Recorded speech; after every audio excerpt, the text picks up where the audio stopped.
বিশ্বনবী বললেন, হযরতে ওমর রাদিয়াল্লাহু তাআলা আনহু একদিন তিনি রাস্তা দিয়ে চলছিলেন। রাস্তা দিয়ে চলতে চলতে চলতে চলতে একটা যুবককে দেখতে পেলেন এবং ওই যুবককে বললেন, ওই যুবককে বিশ্বনবী এবং ওমর রাদিয়াল্লাহু তাআলা দেখলেন যে ওই যুবকটা রাস্তার ধারে বসে বসে বসে এত কান্না করছে, অঝর মারতে কাঁদছে আর আল্লাহকে বলছে, আল্লাহ তুমি আমাকে মাফ করে দাও।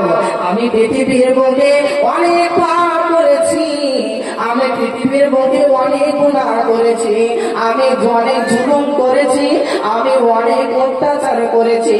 মাবুদ গো, তুমি আমাকে মাফ করে দাও। এবার উমর ওই মানুষটাকে, ওই যুবককে বলল, যুবক গো, তোমার কি হয়েছে বলো? তুমি কি এমন পাপ করেছো যে তুমি বলছো যে আমার পাপ ক্ষমা হবে না? এবার ওই যুবকটার মধ্যে কোনো কথা নাই। ওই যুবকটা এত কাঁদছে, এত কাঁদছে, এত কাঁদছে আর আল্লাহকে বলছে, আল্লাহ গো, আমি অনেক পাপ করেছি, তুমি আমাকে ক্ষমা করে দাও, আমাকে তুমি মাফ করে দাও। এই বলে ওই যুবকটা একটা পাথরের মধ্যে মাথা ঠুকে ঠুকে কাঁদছে।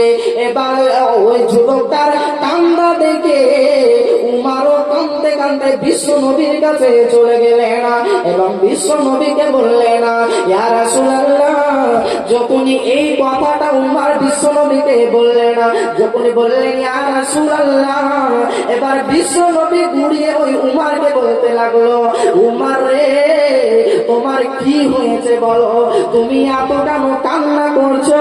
তোমার কি হয়েছে বলো?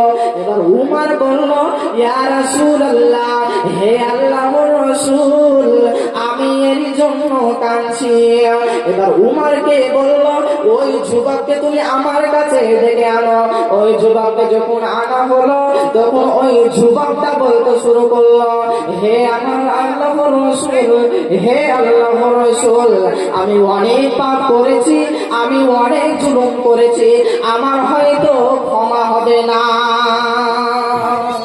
ওই যুবকটা বিশ্ব নবীকে বলল যে, ইয়া রাসূলুল্লাহ, হয়তো আমার ক্ষমা হবে না, আমি অনেক বড় অত্যাচার করেছি, অনেক বড় পাপ করেছি, আমার হয়তো ক্ষমা হবে না। এবার বিশ্বনবী সাল্লাল্লাহু আলাইহি ওয়াসাল্লাম বললেন যে, তুমি কি এমন পাপ করেছো যে তুমি বলছো যে আমার ক্ষমা হবে না? কি পাপ করেছো তুমি আমাকে বলো। তখন ওই যুবক আবার ডুবরে ডুবরে কাঁদছেন। ওই যুবকটা এবার আল্লাহ রাসূলকে বললেন, হে আল্লাহ রাসূল, আমার একটা পৃথিবীর বুকে অভ্যাস ছিল যে আমি পৃথিবীর বুকে যখন কোনো মানুষ যখন মারা যেত তার কবরকে আমি খনন করতাম এবং তার কবরকে খনন করার পর আমি তার কাফনকে আমি চুরি করতাম এবং চুরি করে আমি বিক্রয় করতাম। তাহলে দেখেন, বিশ্বনবীকে যখন এই কথাটা বললো, বিশ্বনবী সাল্লাল্লাহু আলাইহি ওয়াসাল্লাম তাকে বললো যে, যুবক, তুমি এই পাপ করেছো আর তুমি বলছো যে আমার হয়তো ক্ষমা হবে না? তুমি কি জানো আল্লাহর কত বড় দয়া, আল্লাহর কতটা ক্ষমা তুমি কি জানো? আর তুমি বলছো আল্লাহ আমাকে হয়তো ক্ষমা করবে না? তখন বিশ্বনবী সাল্লাল্লাহু আলাইহি ওয়াসাল্লাম তাকে বললেন যে, তোমার ক্ষমা হয়ে যাবে, তুমি আল্লাহ তাবারক ওয়া তাআলার কাছে তুমি ক্ষমা প্রার্থনা চাও, তোমার নিশ্চয় নিশ্চয় তোমার ক্ষমা হয়ে যাবে। তাহলে দেখেন, আল্লাহ রাব্বুল আলামিনের কাছে আপনি যতই বড় পাপ করুন না কেন, আল্লাহ রাব্বুল আলামিন আপনাকে ক্ষমা করে দিবেন। আল্লাহ মেহেরবান, আল্লাহ দয়াবান, আল্লাহ মানুষকে ক্ষমা করতে ভালোবাসেন। যে ব্যক্তি আল্লাহর কাছে ভুল করার পর ক্ষমা প্রার্থনা চায়, আল্লাহর কাছে ওই মানুষটা সবচেয়ে প্রিয়। পরিশেষে আমি আল্লাহর কাছে দোয়া করি, হে আল্লাহ গো, আমরা মানুষ, আমরা তোমার মাখলুক, আমরা যদি ভুল না করি তাহলে কে ভুল করবে? হে আল্লাহ গো, আমরা পৃথিবীতে চলতে ফিরতে আমরা অনেক পাপ করে ফেলি, আমরা অনেক গুনাহ করি। হে আল্লাহ গো, তুমি আমাদের বান্দা হিসাবে তুমি আমাদের সমস্ত গুনাহ আমাকে তুমি মাফ করে দাও। হে আল্লাহ গো, তুমি আমাদের